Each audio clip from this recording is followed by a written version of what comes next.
It was a late Friday night. Me and my parents joined together in the living room to have what we call family bonding, meaning sitting and doing our own thing in the same room. I sat at the corner of the couch scrolling through social media and through my Reddit, while Dad laid back in his recliner half asleep. A beer can sat on the box next to him, and I could smell the bitter aroma of alcohol, which almost made me gag. My mom seated on the other end of the couch, just knitting away, making another scarf for craft sales she always liked doing. It was a rather dull night since there was nothing good on television, and we all resorted to watching the news as some form of background noise. I jumped as the news went to a commercial with a loud and upbeat tune, which almost felt too happy. The commercial began with a voice that said, "Tired of using knives and blades that just won't cut, leaving you stressed." What was strange in the voice was that it sounded deep and somewhat distorted. Even more, the people using the knives shown in the video all wore what looked like black bags over their faces, as they stumbled trying to slice the tomato or carrot that was in front of them. I lowered my phone slowly as I started to stare at the strange infomercial that I'd never seen before. I looked at my mom, whose expression matched my own, as she stared at the bright television screen. I nudged my dad, who grunted as he slowly opened his eyes. As he came to it, his face soon turned to the same confused gaze that me and my mother shared. A man dressed in a red polo shirt and black pants stepped into the camera view. His face was covered in some odd mask. It had a mustache and dark, empty eyes that made my stomach churn as he spoke in his deep voice. "I'm here today to show you the amazing power of the cereal blades," he said in a cheerful voice as he held up what looked like a large cake knife in one hand and a butcher's knife in the other. The camera slowly panned as he trotted off to the right of the screen, showing the same 5 bag-headed people all kneeling in a row. Each had their hands tied behind their back, and I assumed their feet as well because they weren't able to move. I felt my breath get heavy as I quickly tried to change the channel before we could see anything. It was in vain, though, for no matter how many times I hit the channel button, that same commercial would appear. He walked up to the first hooded victim, holding the cake knife in his hands, and threw off the bag. My eyes widened when I saw the horrified look on 14-year-old Bobby Richards' face. Tears stained on his cheek as I heard his muffled cries through the white fabric stuffed in his mouth. Bobby was a classmate of mine, and we also went to the same church. He was a very polite Christian boy who had straight A's in school. There was even talk of him possibly making it into a big Christian college upstate. My mom gasped at the sight as my dad sat wide-eyed on the edge of his seat. I could see the reflective glow of his sweaty forehead as he stared at the screen. We could hear sirens outside of our house as dozens of cops buzzed past our house, probably on the look for this psycho. A number slowly appeared on the screen as the masked lunatic said, "Call now if you'd like to order this amazing kitchen knife, but time is limited, so call now." A timer appeared on the screen as it began to count down. 59, 58, 57, 56. My heart raced as the clock slowly counted down, watching as he drew the knife closer to the boy's neck as Bobby began to sob. The clock had reached 29 when there was a ring on the commercial. "Looks like we have a buyer," he said in glee as he let go of Bobby. Bobby was then dragged off screen and the man stepped up to the next victim.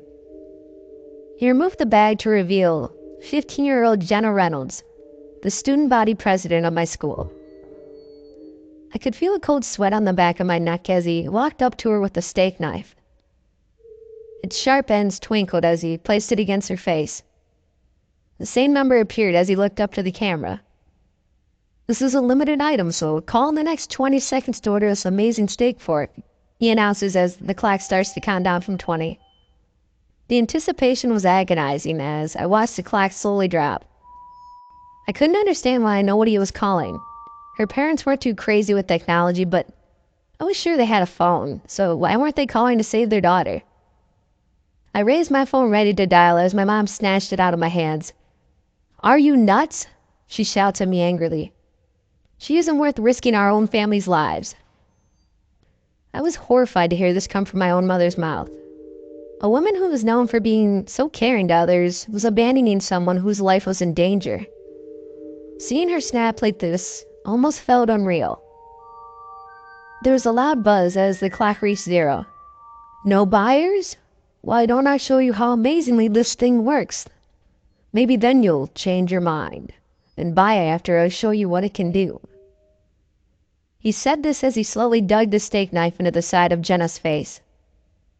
Her shrieks of pain chilled me to the bone as the fork dug deeper and deeper into her skull. She squirmed, trying to fight the sharp edges piercing her flesh as waves of blood rushed down the side of her face. Then she went still. Her beautiful blue eyes rolled back in her head until there was nothing but white. The man removed the fork from the side of her head as a squirt of blood splashed onto the floor. She hit the hard white tile floor with a thud, and she was motionless and limp. My father ran to the kitchen, vomiting into the sink. My mother was sobbing into her hands, trying to hide the horror that was before her. And I was just frozen in shock at what I'd just witnessed. It had to be some kind of nightmare, I thought. There was no way this was real. The man took a rag and slowly wiped the blood from the tool as he looked to the camera. "Remember, folks, these can be ordered again at the end of the commercial, so if you are finally convinced you want this product, just give us a call." He said this as he stepped towards the third victim. "Our next tool is this marvelous steak knife. See how evenly lined the teeth are, giving you a nice, clean cut." I swallowed hard at his words, and the next person's hood was removed. It was 16-year-old Andrew Jacobs. He had gotten held back a year after not coming to school for almost half the year after his mom and dad died in a car accident. He was a quiet guy and didn't really have many friends. He kind of kept to himself, even when his parents were alive. He would often sit in the corner of the room and doodle while watching videos on his phone of like anime or something. When he did talk, it was normally about anime or the things he drew and what they were about. I remember once I sat with him at lunch, and the whole period he talked about this world that he made up for himself and the story that takes place in it. He was really a nice kid, but I think just people misunderstood him. The look on Andrew's face filled me with tears. His expression was dead and gloomy, like he had already given up hope. I could feel his sorrow as he stared at the floor. The man rubbed the serrated teeth on the knife over his fingers. "This item is very limited, only a few in stock. So call in the next 10 seconds to get your chance of claiming one of these beauties." He said this while holding the long knife between his hands as the clock started. I felt sick to my stomach knowing that he was a goner. The clock reached 0 and the man sighed. "Once again, let me show you how amazingly clean this thing cuts." He grabbed Andrew by the hair, leaning his head back. He slowly took the knife as the ocean of red blood poured down Andrew's neck as he slowly moved the blade back and forth, back and forth. The blade slowly ate away at the flesh of his neck. The floor then turned to a crimson red before him and the last piece of flesh detached from the body. The headless body fell into the puddle of blood as the puddle grew beneath it. "Now just look at that clean cut, folks," he said as he shows off the dismembered head, still dripping with blood. Andrew's soulless gaze just staring right back at me. I immediately vomited on the floor. The grotesque sight was just too much for my stomach to handle.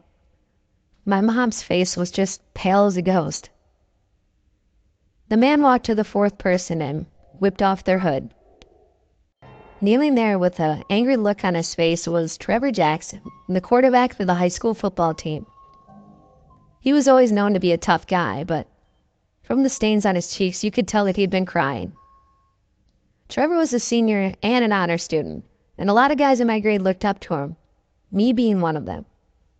He was an excellent role model who always helped those in need. He did what he thought was right. A lot of people from other schools would harass him, calling him a goody two-shoes, but he didn't care. He was one of the most popular guys in school and in our town. The salesman held up the large butcher's knife in his hand, like he was ready to slaughter a pig to be hung. The number once again appeared and a timer was set for 10 seconds. In no more than 3 seconds, the phone rang and Trevor was taken off screen. The masked lunatic salesman slowly walked up to the final victim. My heart felt like it was going to burst from my chest as he slowly removed the last hood. My heart sank as I saw the face of a 15-year-old named Julia Myers. I always had a crush on Julia.